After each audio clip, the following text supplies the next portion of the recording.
നമ്മുടെ അയൽപ്പക്കത്തുള്ള ഒരു രോഗി പണമില്ലാത്തതിൻ്റെ പേരിൽ ആംബുലൻസ് വിളിക്കാൻ പറ്റിയില്ല, ക്യാഷ് ഇല്ലാത്തതിൻ്റെ പേരിൽ തുടർ ചികിത്സ നടത്താൻ പറ്റിയില്ല, അയാൾക്ക് രോഗം മൂർച്ഛിച്ചു, മരണപ്പെട്ടു. ആ ഒറ്റ കാരണം മതി നമ്മൾ ആഖിറത്തിൽ കുടുങ്ങാൻ. അയാൾക്ക് അത്രമാത്രം രോഗമായത് ഞാൻ അറിയില്ലായിരുന്നു കേട്ടോ, ഞാനെന്തോ ചെറിയ അസുഖം എന്നാ വിചാരിച്ചിട്ടുള്ളൂ എന്ന് മരണശേഷം ഡയലോഗ് അടിച്ചിട്ടൊന്നും കാര്യമില്ല. അയൽവാസിക്ക് എന്തായി, എന്ത് രോഗമായി, അതിൻ്റെ പൾസ് നിനക്ക് അറിയാൻ പറ്റിയില്ലെങ്കിൽ നീ എന്താ അയൽവാസി എന്നാ?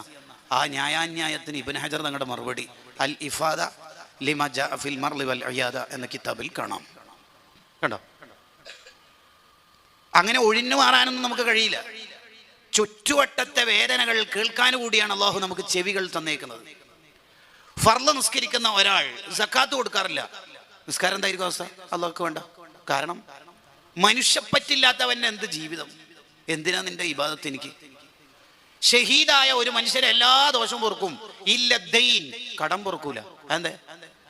മനുഷ്യന്മാരോടുള്ളതൊക്കെ നിങ്ങൾ തമ്മിൽ എന്നെ തീർത്തിട്ട് എൻ്റെ അടുത്തേക്ക് വന്നാൽ മതി, എന്നോടുള്ളതൊക്കെ ഒരുവിധം ഞാൻ പുറത്തുതരാം. അള്ളാഹുവിൻ്റെ നിലപാട് അതാണെന്ന് ഇബ്നു ഹജർ തങ്ങൾ തുഹ്ഫ 8-ാം വള്ളിത്തിൽ പറയുന്നുണ്ട്.